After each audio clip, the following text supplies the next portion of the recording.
Soal Gus Miftah, kalau soal pelanggaran dan sebagainya, semua sudah kelihatan kok. Tinggal Bawaslu, ya itulah pekerjaan Anda yang kami tunggu, atau mungkin menunggu kalian akan diprotes sama masyarakat. Makan siang gratis itu menurut bagus lah, tetapi prospeknya apa? Kita lebih dari itulah. Orang tidak hanya dikasih ikan, tapi diberi pancingnya. Kalau soal makan, kita punya program namanya gastronomi, bukan hanya makan siang, tapi makanannya juga sehat. Karena makan siang gratis, susu, dan sebagainya itu kan impor, kira-kira gambaran. Acara saya di Pamekasan atas undangan Haji Her, pengusaha tembakau top di Pamekasan. Kebetulan kemarin saya diundang, Pak Jatah bagi-bagi duit. Saya diminta oleh Haji Her untuk itu bagi duit. Masa saya tolak? Kan minimal saya dapat pahalanya, itu bagi-bagi. Ada yang tanya, Gus itu kok ada kaosnya Pak Prabowo di belakangnya dan lain sebagainya. Silakan nanya yang video dan yang membawa kaos. Maksudnya apa? Yang perlu saya klarifikasi, saya bukan TKN. Gus, saya ini bukan tim kampanye, Gus.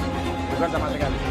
Saya tidak ada tertulis sebagai TKN. Kemudian yang kedua, kalau money politik itu terang-terangan, kok goblok men. Kalau money politik biasanya apa? Ya sembunyi-sembunyi. Itu murni sedekah dari Haji Her. Daripada nyinyir, menimbulkan fitnah, ayo melu-melu bagi-bagi sedekah. Gitu aja, santai bro.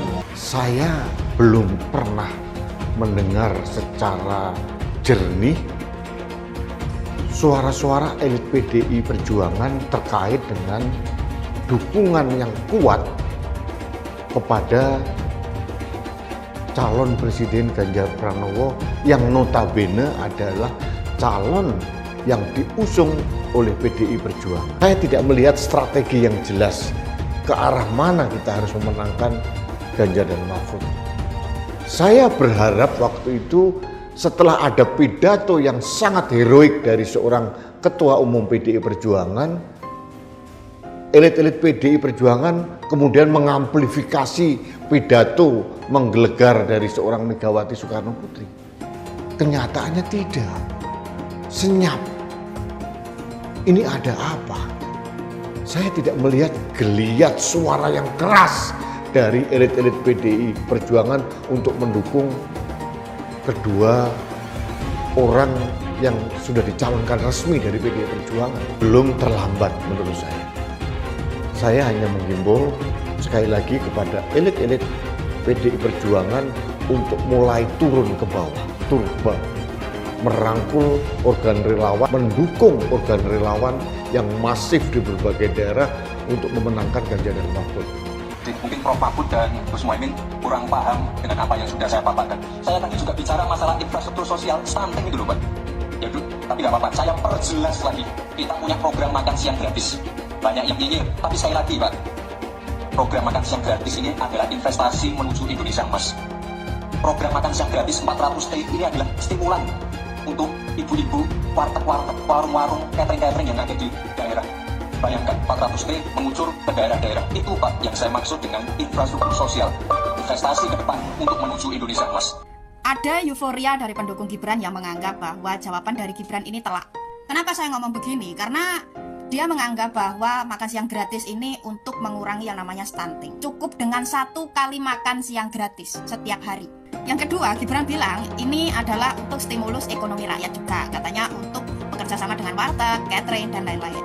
Yang saya mau tekankan dan pertanyakan di sini adalah, karena kita semua tahu lah ya bagaimana bentuk dari pemerintah ketika bekerja sama dengan para catering. Mereka tidak membayar secara disiplin per bulan dan mayoritasnya itu ditunggak sampai 2-4 bulan sekali baru dibayar. Nah, andai kata warteg itu bekerja sama dengan program makan siang gratis dan ditunggak per 3 bulan atau 4 bulan sekali, yakin ekonomi yang mempunyai usaha warteg itu akan naik? Yakin. Yang ketiga, kita bahas anggaran ya. Anggaran per tahun untuk makan siang gratis itu 450 triliun. Dan ini tentu Gibran dan Prabowo pasti juga kelimpungan untuk mencari dana talangan untuk menutupi harga pangan di berbagai daerah yang berbeda. Dan yang selanjutnya kita bahas dari mana anggaran dari makan siang gratis ini.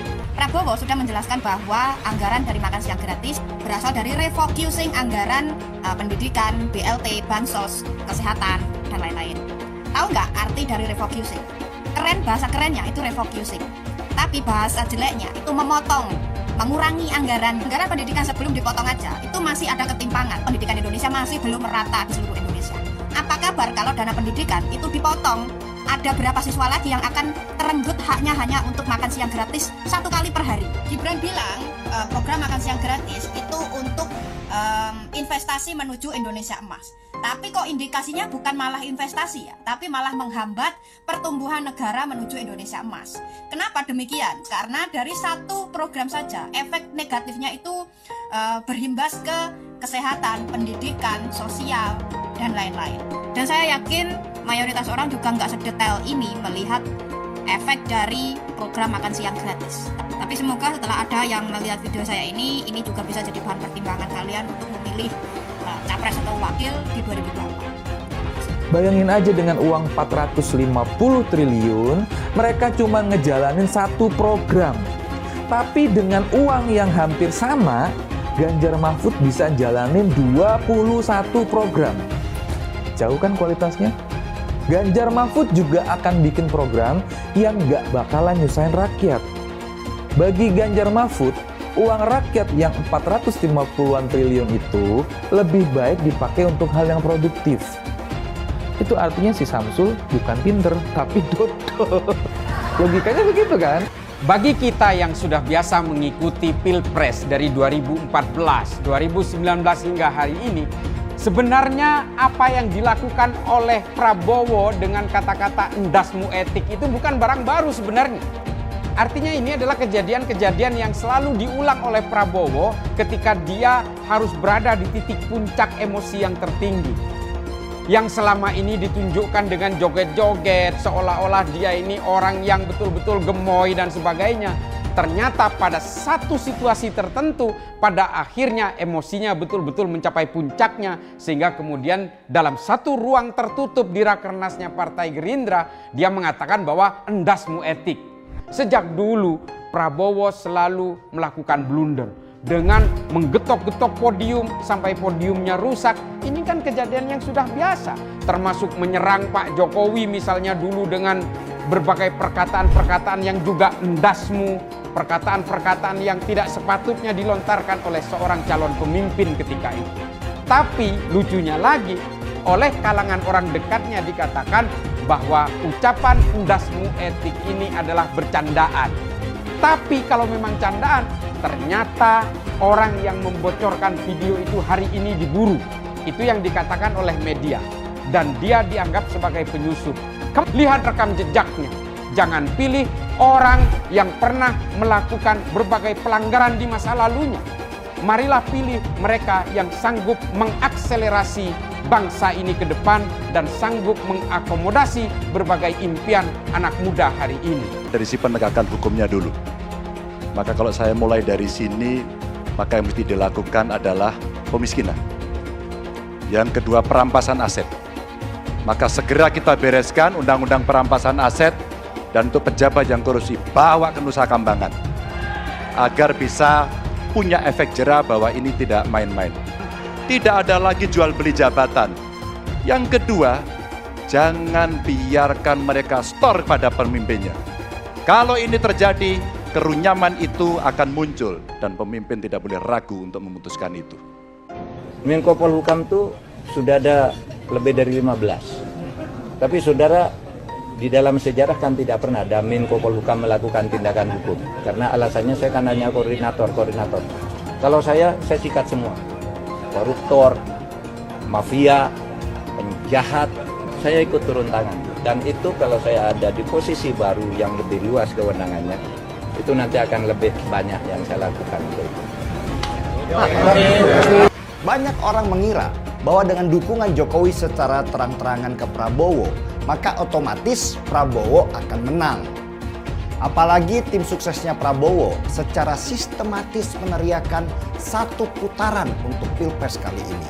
Saya sih memprediksi kalau Pilpres 2024 ini tidak akan berlangsung satu putaran. Putaran kedua, Prabowo akan berhadapan dengan Ganjar. Ketika putaran kedua, Anies bisa jadi bergabung dengan Ganjar karena mereka berdua sama-sama muak dengan perilaku kekuasaan yang bermain jorok. Keterlibatan Paman Usman sebagai ketua Hakim Mahkamah Konstitusi yang berperan meloloskan Gibran dengan semua pelanggaran hukum yang membuat wajah banyak orang kaget. Kok Jokowi bisa begitu ya? Gibran bukannya jadi penambah suara Prabowo, malah jadi pemberat yang menarik suara Prabowo ke bawah. Padahal salah satu keinginan Prabowo dengan memaksa dirinya untuk bersedia dipasangkan dengan Gibran adalah peluang presiden untuk ikut membantu dia memenangkan pertandingan.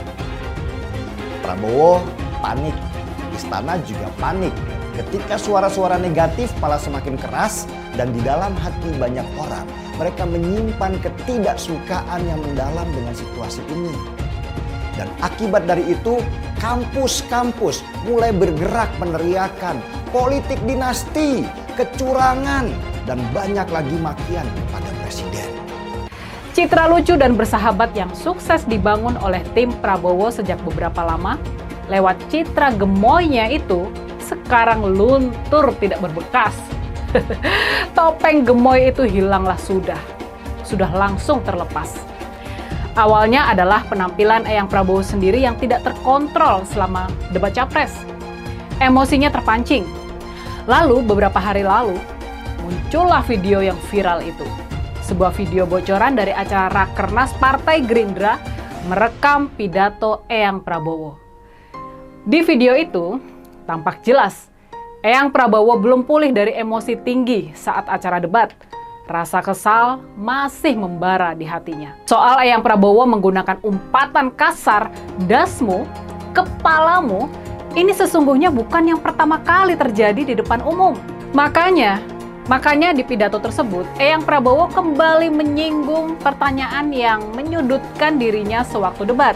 Soal putusan Mahkamah Konstitusi yang melanggar etika. Maka meluncur muluslah umpatan kasar itu. Ya, selain melanjutkan dan bahkan mempercepat pembangunan IKN, Ganjar juga akan memberikan internet gratis dan super cepat. Nah, ini kan justru sangat luar biasa. Program internet gratis ini adalah program yang dicanangkan oleh pasangan Ganjar dan Profesor Mahfud MD. Nah, sedangkan program makan siang gratis itu adalah program dari pasangan Prabowo dan Gibran. Nah, sekarang saya ingin bertanya juga, kira-kira ya, kalau disuruh untuk memilih, kalian akan lebih memilih program internet gratis atau program makan siang gratis? Ya, sekarang coba dibandingkan dengan program internet gratis yang dicanangkan oleh Ganjar Pranowo. Nah, kira-kira mana yang lebih bermanfaat untuk siswa didik? Saya yakin pasti akan lebih banyak yang memilih internet gratis daripada makan siang gratis. Saya mendapatkan berbagai laporan tentang dugaan kecurangan dalam tahapan pemilu. Laporan yang saya terima antara lain ada dugaan pemasangan baliho parpol oleh oknum tertentu. Sebaliknya terjadi juga penurunan baliho parpol tertentu yang diduga dilakukan oleh aparat. Alat peraga sosialisasi capres cawapres tertentu diturunkan oleh oknum Satpol PP kepada aparat keamanan, baik itu TNI, Polri, serta aparatur sipil negara dan birokrasi, juga KPU dan Bawaslu, hendaknya bersungguh-sungguh menjaga netralitas. Sebagaimana pula Presiden sudah berulang kali mengatakan, menegaskan sikapnya bahwa pemilu akan berlangsung netral. Tidak boleh ada kecurangan. Tidak boleh ada tekanan-tekanan terhadap kelompok tertentu dan tidak boleh ada pemihakan kepada kelompok tertentu lainnya. Sesuatu yang diperoleh secara tidak baik tidak akan memberi berkah dan kebaikan. Republik ini penuh dengan pengorbanan, tahu tidak? Mengapa sekarang kalian yang baru berkuasa itu mau bertindak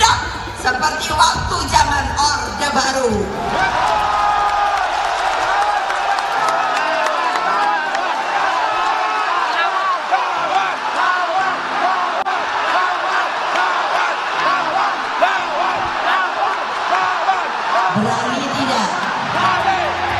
Berani tidak? Berani tidak? Merdeka! Merdeka! Merdeka! Menang kita! Ganjar Mahfud! Satu putaran! Takut apa tidak? Takut apa tidak? Takut apa tidak? Yes! Begitu dong! Mestinya ibu nggak boleh ngomong gitu, tapi udah jengkel tahu nggak?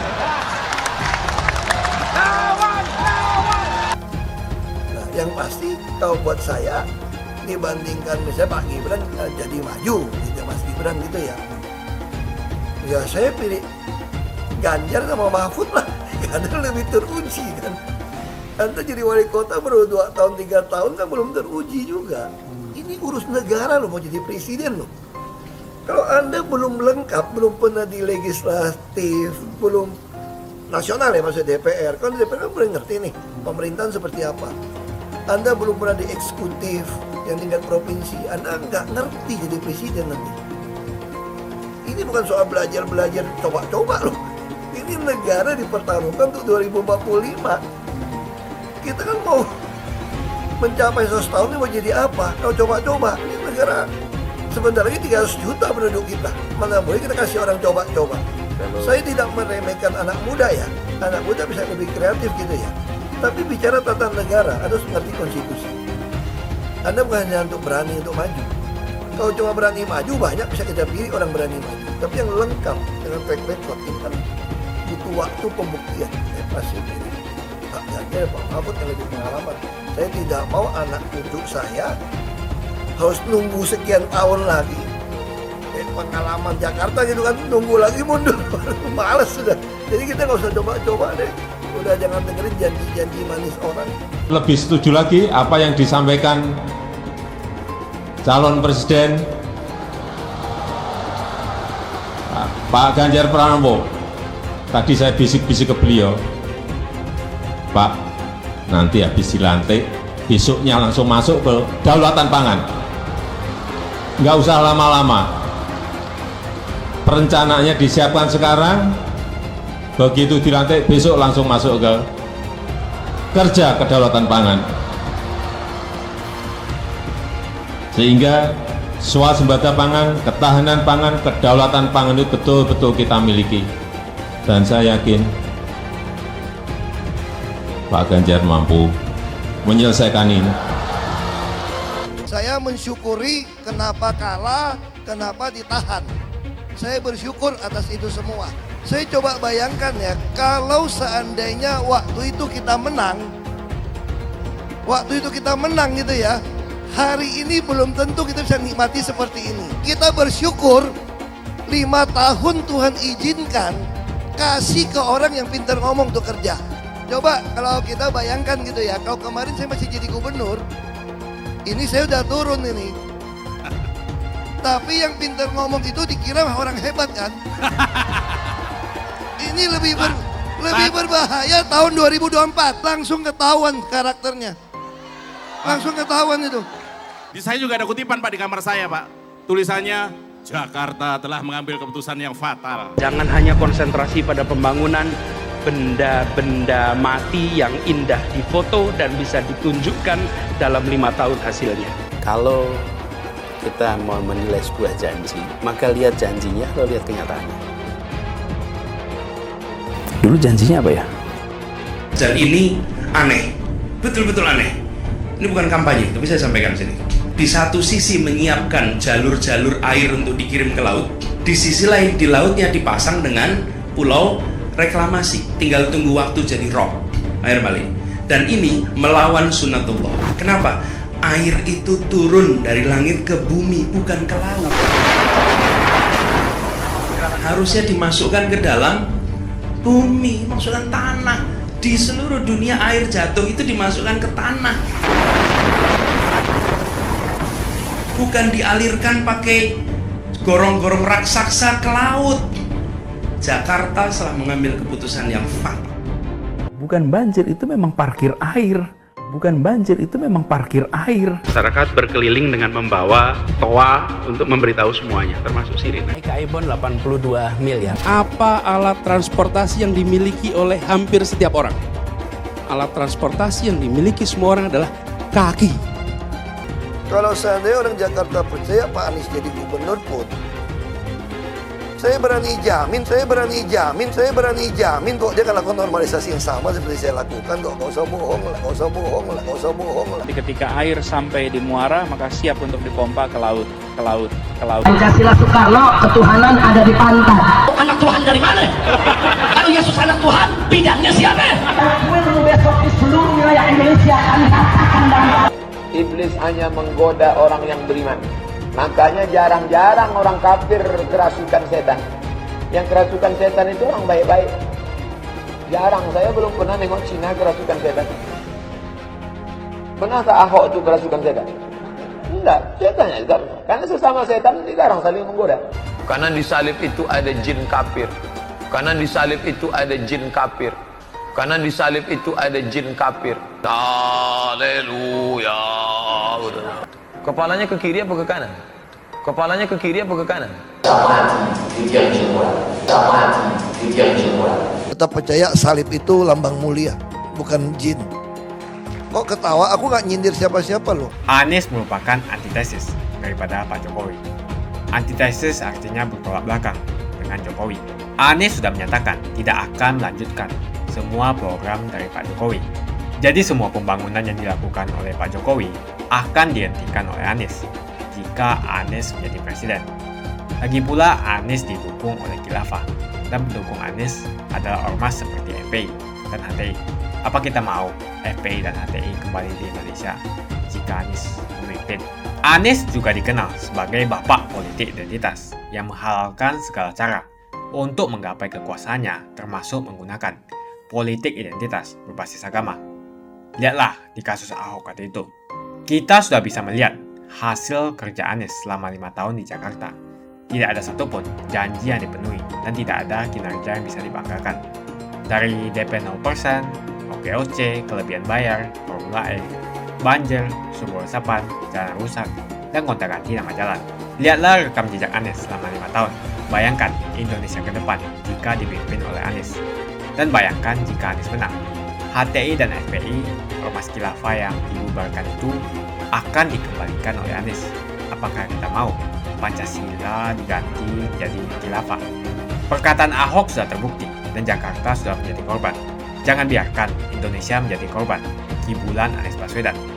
Umat minoritas, terutama kaum Tionghoa, tidak akan memilih Anies Baswedan. Saya masih ingin memberikan pendapat terkait ada aroma dalam tanda kutip dendam antara paslon nomor 2 dan nomor 1, Pak Prabowo dan Pak Anies Baswedan. Pak Prabowo menyatakan bahwa mengungkit masalah pencalonan Anies Baswedan untuk menjadi gubernur DKI Jakarta. Pak Anies datang ke rumahnya Pak Prabowo, mohon dicalonkan. Sudah terbukti bahwa memang Gerindra mengusung Anies Baswedan pada saat Pilgub DKI Jakarta tahun 2017. Apalagi pada saat Pak Anies menanyakan masalah etika yang terkait dengan pasca putusan MK dan Pak Anies minta pendapatnya Pak Prabowo tidak menjawab, justru malah mengcounter balik dengan sesuatu yang sangat aneh gitu. Mungkin kita bisa lihat di videonya ya, tapi bagi saya terlihat sekali Pak Prabowo memang dilema, sangat terjebak dalam dilema, karena saya yakin mungkin nurani Pak Prabowo yang sebenarnya menolak masalah pelanggaran etik putusan MK ini, tapi apapun terjadi hasil dari pelanggaran etik dan cacat prosedural, cacat moral yang dilakukan oleh mantan ketua MK Anwar Usman ini ternyata dipakai oleh Gibran dan dipasangkan oleh Pak Prabowo. Di sisi lain saya juga melihat bahwa Pak Prabowo juga mempunyai rasa dendam dalam tanda kutip, karena pernah dalam satu kesempatan Anies Baswedan pernah menanyakan kalau Pak Prabowo maju menjadi calon presiden, dia tidak akan mengajukan diri jadi presiden. Itu pernah diungkapkan oleh Anies. Dan ternyata janji itu tinggallah janji. Karena pada kenyataannya Anies tetap maju menjadi calon presiden dan berkompetisi dengan Pak Prabowo secara langsung. Ini inkonsistensi dari Anies Baswedan yang diungkit oleh Prabowo Subianto dalam aroma debat yang agak memanas. Mungkin Pak Prabowo tidak menduga Anies Baswedan menyerang Pak Prabowo dengan pertanyaan-pertanyaan yang sulit dijawab. Ada orang yang tidak tahan menjadi oposisi. Ini narasi yang menohok, sindiran yang sudah pasti ditujukan untuk Prabowo Subianto. Sudah pasti. Apalagi Anies menganggap bahwa Pak Prabowo berdasarkan ucapannya sendiri sudah 20 tahun tidak berkuasa, bisnisnya macet, sehingga harus berkuasa dan sebagainya dan sebagainya. Ini diungkapkan dalam debat itu membuat Pak Prabowo jadi agak muntah, emosional. Keluarlah karakter asli Prabowo Subianto. Dulu mereka satu sekoci, satu pihak, bersama-sama bertindak sebagai oposisi. Bahkan Pak Prabowo mendorong Anies menjadi gubernur, dan pada saat Pilpres tahun 2019, Anies Baswedan secara terang-terangan mendukung Pak Prabowo Subianto. Pada saat Pak Prabowo ternyata bergabung dengan Pak Jokowi, ini saya yakin menumbuhkan kekecewaan dari Anies Baswedan, dan itu diungkapkan oleh Anies pada saat debat. Serangan debat yang kemarin terkait dengan kinerja gubernur, terkait dengan kondisi udara Jakarta yang tidak sehat, itu dapat ditepis oleh Anies, dan Pak Prabowo tidak mempunyai amunisi tambahan lain. Mungkin Pak Prabowo dan timnya tidak menduga akan diserang begitu frontal oleh Anies Baswedan. Debat capres berikutnya pasti akan ada elaborasi lagi, dan saya menduga tim ses Pak Prabowo akan menyiapkan amunisi baru untuk menyerang Anies Baswedan, karena ini aroma dendam yang belum selesai. Prediksi saya pada debat capres berikutnya, mungkin yang ketiga atau keempat pada bulan Januari nanti, aroma dendam antara Prabowo dan Anies ini pasti akan muncul kembali. Timnya Pak Prabowo pasti akan menyiapkan amunisi untuk menyerang Anies Baswedan. Dan pada saat debat terlihat sekali paslon nomor urut 3 Ganjar Pranowo hanya sebagai penonton melihat kegaduhan antar dua calon presiden, Prabowo Subianto dan Anies Baswedan. Publik akan melihat, mempersepsikan bahwa Ganjar tidak terlibat dalam konflik dua orang ini, karena Ganjar orang yang netral dan Ganjar dengan bersih mampu menyampaikan visi misinya serta ide dan gagasannya untuk Indonesia.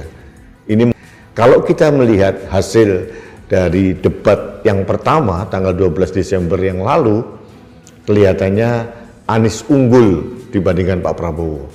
Ini akan menjadi modal bagi Pak Prabowo untuk menyerang balik Anies Baswedan. Kita tunggu saja perkembangannya seperti apa, dan ini sebetulnya menguntungkan Ganjar Pranowo. Kita tunggu saja perseteruan dalam tanda kutip, konflik dalam tanda kutip antara Anies Baswedan dan Prabowo Subianto pada debat capres berikutnya. Dulu Anies bisa menang karena menggunakan agama dan etnis. Isu agama, ras, dan antar golongan dinikmati oleh relawan Anies. Saat itu Anies didukung oleh FPI, HTI, dan pengasong khilafah lainnya. Pada akhirnya Ahok harus kalah, namun kekalahan dia adalah kekalahan yang membuka mata rakyat Indonesia bahwa masih ada orang-orang yang menang dengan cara menggunakan politisasi agama atau politik identitas berbasis agama. Ternyata banyak sekali orang yang dengan mudah terhasut lewat jalan-jalan seperti itu. Relawan Anies terutama dari FPI, HTI, PA212 seperti Bar Smith dan Rizik Syihab selalu menghujat Cina, etnis Cina. Tapi saat ini negara Cina sudah menjadi nomor 1 di dunia. Saya bangga sebagai Cina. Etnis Tionghoa dicap sebagai pemberontak, sedangkan etnis Arab dianggap sebagai Tuhan atau tuan dari pribumi. Etnis Arab dipuja-puja dan dianggap sebagai dewa. Lihat saja Rizik Syihab dan Bahar Smith dipuja-puja, padahal mereka mengujar kebencian. Pengasong khilafah seperti Rizik Syihab, Bahar Smith, dan teman-teman, mereka hanya buat gaduh di Indonesia. Sedangkan negara yang mereka sanjung-sanjung itu, Arab Yaman, masih belum maju dan masih terbelakang. Saya percaya Indonesia dengan mayoritas pribumi juga akan menjadi negara maju. Seharusnya Arab Yaman belajar dari negeri Cina, seperti kata kitab suci. Belajarlah sampai ke negeri Cina. Anies dan juga pendukung Anies seperti Rizik Syihab, Bahar Smith, dan kelompok-kelompok HTI dan FPI harus belajar ke negeri Cina supaya tidak lagi melakukan kelebihan bayar. Yang jelas saya memilih pribumi, bukan yang dari Yaman. Ganjar jelas pribumi, nasionalis, dan pasti akan melanjutkan visi dan misi dari Pak Jokowi. Suara Ahok merepresentasi warga minoritas, dan etnis Tionghoa mendukung Ganjar Pranowo. Ahok pasti akan mendukung Ganjar, karena Ahok anti radikalisme. Ahok yang jelas tidak akan mendukung Anies Baswedan, karena Anies Baswedan didukung oleh kelompok khilafah, HTI, dan FPI, ormas terlarang itu. Anies merupakan antitesis daripada Pak Jokowi, dan diragukan kenasionalisannya, apalagi pribumiannya. Antitesis artinya bertolak belakang dengan Jokowi. Anies sudah menyatakan tidak akan melanjutkan semua program dari Pak Jokowi. Jadi semua pembangunan yang dilakukan oleh Pak Jokowi akan dihentikan oleh Anies jika Anies menjadi presiden. Lagi pula Anies didukung oleh khilafah, dan pendukung Anies adalah ormas seperti FPI dan HTI. Apa kita mau FPI dan HTI kembali di Indonesia jika Anies memimpin? Anies juga dikenal sebagai bapak politik identitas yang menghalalkan segala cara untuk menggapai kekuasaannya, termasuk menggunakan politik identitas berbasis agama. Lihatlah di kasus Ahok waktu itu. Kita sudah bisa melihat hasil kerja Anies selama 5 tahun di Jakarta. Tidak ada satupun janji yang dipenuhi dan tidak ada kinerja yang bisa dibanggakan.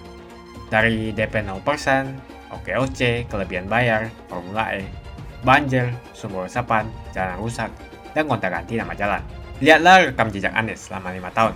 Bayangkan Indonesia ke depan jika dipimpin oleh Anies. Dan bayangkan jika Anies menang. HTI dan FPI, ormas khilafah yang dibubarkan itu, akan dikembalikan oleh Anies. Apakah kita mau Pancasila diganti menjadi khilafah?